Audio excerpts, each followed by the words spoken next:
কেমন আছেন সবাই? নিশ্চয়ই ঠাকুরের কৃপায় ভালো আছেন। আমিও ভালো আছি।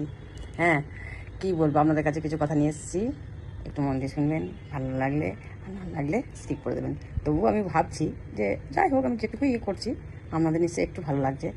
হ্যাঁ, আমার একটু সময় পাস করছি, আপনাদেরকে একটু আপনাদের সঙ্গে একটু এইসব করে একটু হাসি মজা করে সময় পাস করে নিচ্ছি। ঠিক আছে?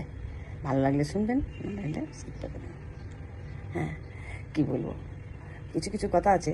রাজারা গরিব হলেও মনটা রাজার মতনই থেকে যায়।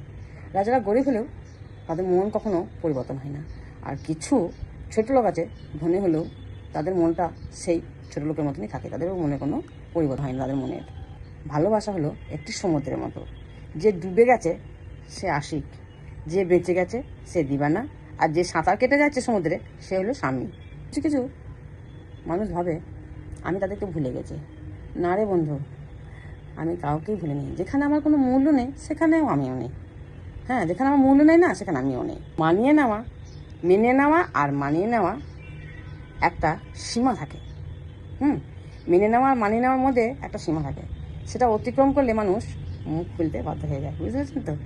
এমন এমন কিছু হয়, মুখ বুঝে সহ্য করতে করতে না, যখন বেশি বেশি হয়ে যায় তখন মুখ আপনার খুলে চলে যায়।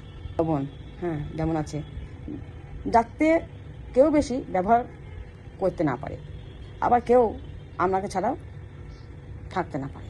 হ্যাঁ, এমন চরিত্র করতে হবে লবণের মতো, বুঝলেন তো? নুন, লবণ মানে নুন, যাতে কেউ আমাকে বেশি ব্যবহার না করতে পারে, আবার কেউ আমাকে ছাড়া থাকতেও না পারে।